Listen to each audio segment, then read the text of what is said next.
आप सभी को मेरा नमस्ते। यदि आप सबके पास छोटे नन्हे मुन्ने बच्चे हो और आप उन्हें विद्यालय में एडमिशन करवाना चाहते हैं, तो एडमिशन करवाने से पहले आइए हम देखते हैं कि बच्चों को घर में हम कैसे कुछ तैयारियां करवा सकते हैं लिखने से संबंधित। जो बच्चे स्कूल में जाएंगे तो उनको परेशानियों का सामना नहीं करना पड़ेगा। पहले तो हमें बच्चों को उनकी उंगलियों को, मांसपेशियों को मजबूत करने की एक्टिविटी घर पे कुछ करवानी चाहिए। जैसे हमारे घर में ये पुराने न्यूज़पेपर होते हैं ना, तो इसको हम ऐसे ऐसे बच्चों को फाड़ने के लिए दें। लिखने से और फाड़ने से दोनों का संबंध है, क्योंकि ऐसे ऐसे करेंगे बच्चे तो उनकी उंगलियां जो है मजबूत होंगी, ये ग्रिप्स मजबूत होगी। दूसरा चीज, ऐसे पुराने पेपर लें और बच्चों को ऐसे ऐसे करके बॉल का शेप देने का प्रैक्टिस करवाएं, ऐसे जोर जोर से दबा दबा के, ठीक ना। ऐसा करने से बच्चों की उंगलियां मजबूत होंगी और उनकी ग्रिप भी मजबूत होगी और बच्चे अपने हाथ से पेंसिल और पेन या कलर पकड़ने में सक्षम हो जाएंगे। तो ये सब गतिविधियां हमें बच्चों को घर पे करवानी चाहिए। और इसके लिए मैंने कुछ बच्चों के लिए वर्कशीट तैयार किए हैं, जो बच्चे घर में इस वर्कशीट पे प्रैक्टिस करेंगे और आप भी इस वर्कशीट को आसानी से घर में बना सकते हैं और बच्चों को उस पर अभ्यास करवा सकते हैं। तो आइए देखते हैं कि ये वर्कशीट कैसे बच्चों को लिखने में मदद करेगा। बच्चों को लिखना सिखाने के लिए मोटे कलर का प्रयोग करने के लिए देना चाहिए उनको, क्योंकि इसको पकड़ने में बच्चों की उंगलियां सधेंगी और ग्रिप्स मजबूत होगी और बच्चों को लिखने में आसानी भी महसूस होगी। तो हम ऐसे कलर बच्चों को पकड़ा देंगे और कहेंगे बच्चों इस पे ऐसे ऐसे, कुछ भी बच्चा अपना लाइन खींचेगा और टेढ़ा मेढ़ा, चाहे जो भी वो बच्चे खींचते हैं, उनको अच्छा लगता है ऐसे करना और मज़ा आता है। फिर इसके बाद हम बच्चों को इसको करवाने के बाद बच्चों को देंगे पेपर और उस पर कुछ हम बच्चों को एक शेप ड्रॉ कर देंगे और बच्चों से कहेंगे कि अब इसके अंदर आप लाइन खींचो, इसके बाहर नहीं जाना है आपको, ठीक ना।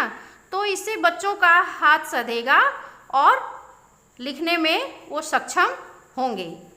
ऐसे शेप्स को हम बना बना कर बच्चों को देते जाएंगे और इसके अंदर बच्चे अपना टेढ़ी मेढ़ी चाहे जो भी रेखा खींचेंगे, लेकिन इससे बाहर उनको नहीं जाना है। तो ऐसा करने से बच्चों में लिखने की क्षमता का विकास होगा। और दूसरा, ऐसे चित्र हम बनाकर दे देंगे बच्चों को कोई भी और कहेंगे कि अब बच्चे देखिए, इनको बच्चों को फिश वगैरह बहुत पसंद होती है, तो इसमें बच्चे जो है अपने मन का कलर भरेंगे, ऐसे ऐसे जो भी है डॉट डॉट डॉट डॉट करके रंगेंगे या चाहे जो भी जैसे भी मन करेगा उनका कलर करते जाएंगे और बच्चे खुश भी होंगे कि देखो हमने फिश को कलर कर दिया। और फिर इसके बाद हम जो है कुछ कलरफुल वर्कशीट बनाएंगे बच्चों के लिए। देखिए, इस कलरफुल वर्कशीट को हमने एक फाइल प्रोटेक्टर आता है जो ट्रांसपेरेंट होता है, इसके अंदर रखा हुआ है, क्योंकि इसको हम बार बार यूज कर सकते हैं और यह काम में ले सकते हैं। अब हम बच्चों को कहेंगे कि ये देखो छाता है और ऊपर बादल है, आपको ये पानी बरस रहा है, इस लाइन को पूरी मिलानी है। और इस तरह से बच्चों को हम स्टैंडिंग लाइन बनाना सिखाएंगे। और इस वर्कशीट का एक फ़ायदा ये है कि हम बार बार इसको यूज में ला सकते हैं। देखिए, इसको हम कपड़े से ऐसे करके मिटा सकते हैं। तो ऐसे बच्चे खुश होकर के बार बार ये लाइन बनाएंगे। इस तरह से उनको स्टैंडिंग लाइन बनाने का अभ्यास हो जाएगा और उनकी ग्रिप्स मजबूत होगी और उनकी उंगलियां भी सधेंगी और बच्चे लिखने में सक्षम होंगे। देखिए, इस तरह से इस वर्कशीट को हम बार बार प्रयोग में ला सकते हैं। अब देखिए, स्टैंडिंग लाइन के बाद अब आता है स्लीपिंग लाइन। मैंने इधर बिंदु बनाया है, बिंदु से बिंदु की लाइन को ऐसे मिलाते जाइए।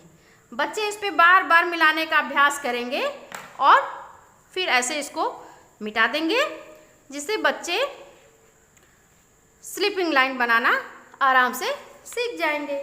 और इसी तरह से मैंने दूसरी वर्कशीट बनाई है, इस पे भी वही है स्लीपिंग लाइन। बच्चे इसको मिलाएंगे और इसको मिटाएंगे, फिर मिलाएंगे और बच्चों का लिखने का अभ्यास अच्छा होता जाएगा। स्लीपिंग लाइन के बाद अब आता है स्लैंटिंग लाइन। देखो मैंने ये बनाया तितलियाँ, तितलियों के जाने का रास्ता। अब बच्चों से हम कहेंगे बच्चों इस रास्ते को ऐसे तुम ड्रा करो जिधर से तितली गई है। तो बच्चों से हो सकता है पहली बार में थोड़ा टेढ़ा मेढ़ा ऐसे ऐसे कुछ हो जाए, फिर धीरे धीरे करते करते उनकी उंगलियां सधने लगेंगी और वो स्लैंटिंग लाइन बनाना सीख जाएंगे। ये भी है स्लैंटिंग लाइन। अब आ गया कर्व लाइन। अब इसको मैंने एक यहाँ पे रैबिट बनाया, यहाँ पे उसका भोजन बनाया गाजर। अब रैबिट आएगा गाजर के पास, ऐसे ऐसे हम बोलेंगे कि बच्चों इसको ड्रा करो ऐसे ऐसे, और इस खरगोश को उसके भोजन के पास लेकर के जाओ।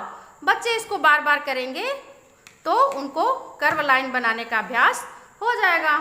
इसी तरह से हमने एक बैलून बनाया, बैलून का धागा बनाया। अब हम बच्चों से कहेंगे कि इसके धागे को पूरा जिधर से गया उधर से आप ड्रा करते जाओ, और बच्चे ड्रा करेंगे और इस तरह से उनको कर्व लाइन बनाने का अभ्यास हो जाएगा। इस तरह से ये भी बलून है और कर्व लाइन बनाया है इधर से उधर से, जैसे सी बनाना हुआ, डी बनाना हुआ, तो बच्चों को ये लाइन सीखेंगे तो उसमें आसानी होगी। और अगला है मैंने ये कलरफुल बनाया सीनरी टाइप का। देखिए अब इसमें सूरज को ऐसे कर देंगे तो इसको बच्चे इसकी किरणें निकालेंगे। जिग जैग तितली के उड़ने का रास्ता बनाएंगे, ये इल्ली बनाएंगे और फ्लावर को भी ऐसे ट्रेस करेंगे।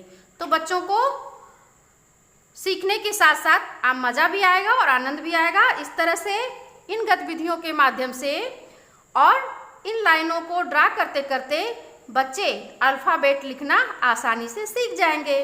तो आइए अब अगले वीडियो में हम देखेंगे कि इन गतिविधियों के माध्यम से कैसे हम बच्चों को अल्फ़ाबेट्स लिखना सिखा सकते हैं स्कूल जाने से पहले। तो मिलते हैं अगले वीडियो में, तब तक के लिए आप सभी को मेरा नमस्ते।